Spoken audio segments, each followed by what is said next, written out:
Good morning. Last video we discussed Gupta ruler, Samudragupta and Chandragupta II. Today we will discuss Kumargupta.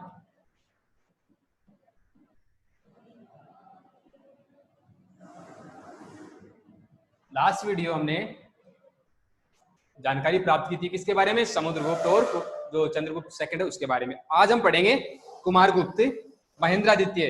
ठीक है, इसने शासन start किया 1414 से, ठीक है, 414 से, ठीक है, और एट लास्ट 455 सी तक इसने शासन किया था। ठीक है, after Chandragupta second his son, इसका सन है चंद्रगुप्त सेकंड। ठीक है, इसके बाद में next become the ruler Kumaragupta regarded as the founder of Nalanda university. Founder है ये, संस्थापक किसका? नालंदा यूनिवर्सिटी का। सबसे इंपॉर्टेंट इवेंट है कौन सी यूनिवर्सिटी? नालंदा यूनिवर्सिटी। ठीक है, नालंदा यूनिवर्सिटी। ठीक है,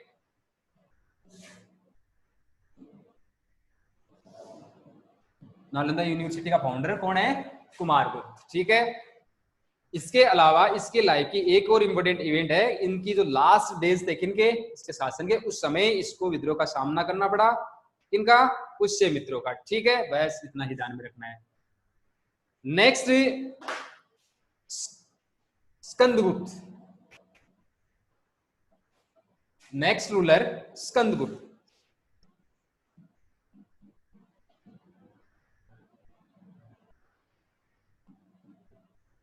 next ruler Skandagupta. He ruled started 455 CE until 467 CE। इसने शासन स्टार्ट किया 455 से और कब तक किया? 467 तक। ठीक है, इसके बाद में इसके बारे में आपको ध्यान में रखना है कि it is known from Junagadh rock edict that Skandagupta renovated the Sudarshan lake. जो मौर्यों के द्वारा निर्मित सुदर्शन झील थी उसका पुनर्निर्माण किसने करवाया था? स्कंदगुप्त ने करवाया था। किसने? स्कंदगुप्त ने। ये जानकारी हमें प्राप्त होती है किसके माध्यम से? जूनागढ़ रोक के माध्यम से। किसके माध्यम से? जूनागढ़ रोक के माध्यम से। ठीक है, किसके माध्यम से? जूनागढ़ रोक के माध्यम से। क्या पता चलता है हमें? सुदर्शन लेक जिसका पुनर्निर्माण किसने करवाया? स्कंदगुप्त ने।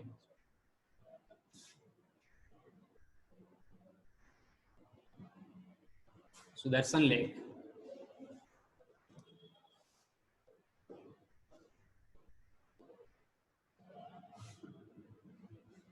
रिनोड मतलब पुनर्निर्माण इसका करवाया गया था। किसके द्वारा? स्कंदगुप्त के द्वारा। ठीक है, इसके बाद में next it has been mentioned in Junagadh rock edict that while ascending the throne Skandagupta had to confront the deadly wounds in the district of Mlechchha. जिसके अलावा लाइफ के अंतिम दिनों में इसको भी रिवोल्ट उपद्रव का सामना करना पड़ा। किनका?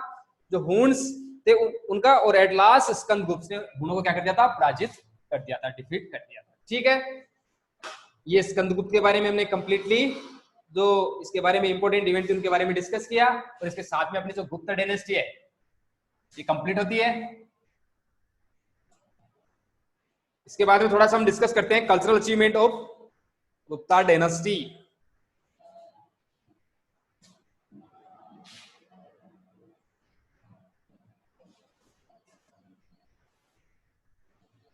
कल्चरल अचीवमेंट ऑफ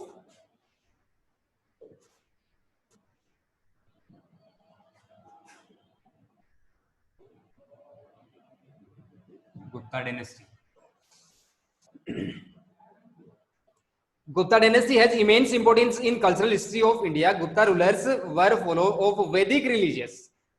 सबसे पहले इसके बारे में आपको ध्यान में रखना है, ये कौन से रिलीजियस से रिलेटेड थे। ठीक है, इसमें आपको ध्यान में रखना है वैदिक रिलीजन।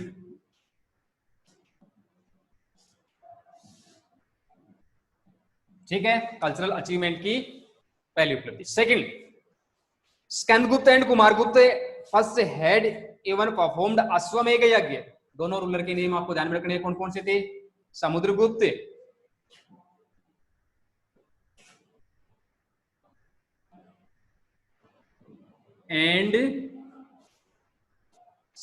एंड कुमारगुप्त।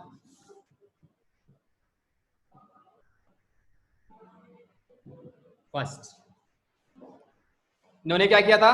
दो ऐसे रूलर हुए हैं कौन सी डायनेस्टी में?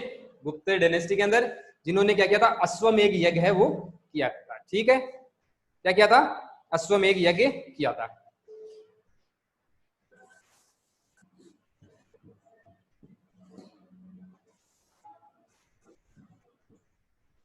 अश्वमेध यज्ञ इसके माध्यम से किया गया था। ठीक है, इसके बाद में नेक्स्ट आपको ध्यान में रखना है, they also supported Buddhism and Jainism. इसके अलावा ये सपोर्ट मतलब सहायक थे, मतलब इनके शासन के दौरान हमें जो बढ़ावा देखने को मिला कौन से रिलीजियस, जो बुद्धिस्ट, बौद्ध और जैन धर्म, उनके का जो प्रसार वो भी देखने को मिला। इसके अलावा एक चाइनीज जो पिलग्रिम है फाहियान,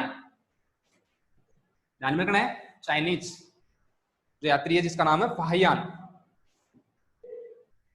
क्या नाम है? फाहियान। उसके बारे में आपको ध्यान में रखना है। Fahien visited India during the rain of Chandragupta second. किसके समय में आया था? चंद्रगुप्त सेकंड के समय में।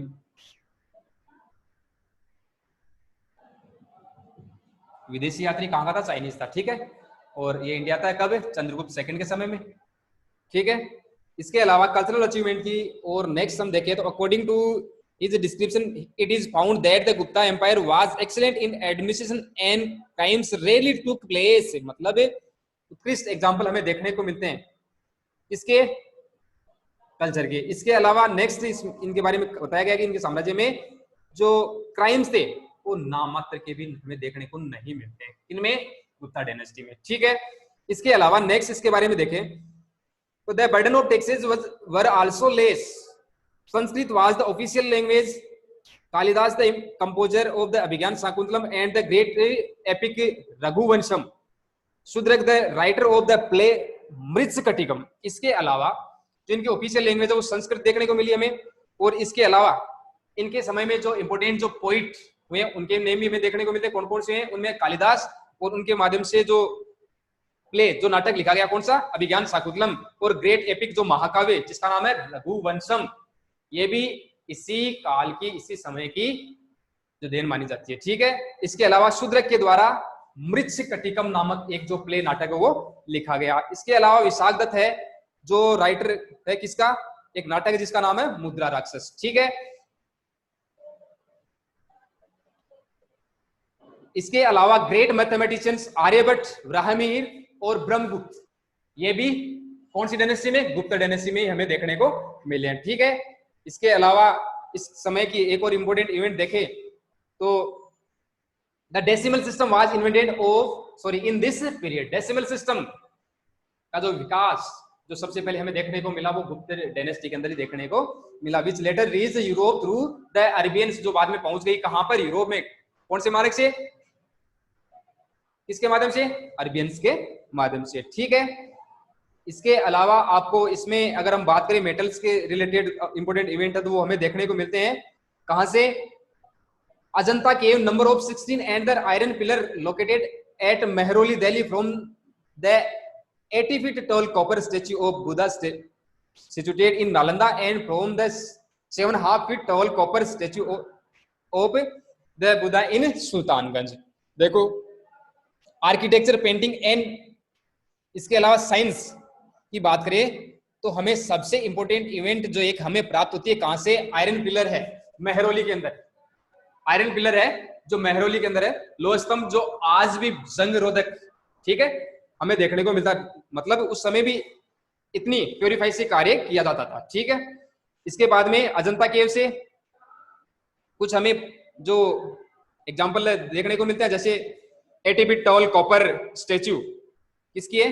बुद्ध प्रतिमा 80 फीट की जो बनी है, किसकी? कॉपर की। इसके अलावा एक और हमें 7.5 फीट की जो कॉपर स्टेच्यू देखने को मिलती है कहां से, सुल्तानगंज से। ठीक है, तो ये कल्चरल अचीवमेंट थी किसकी, गुप्ता डायनेस्टी की। नेक्स्ट वीडियो में हम society in the Gupta period उनके बारे में डिस्कस करेंगे।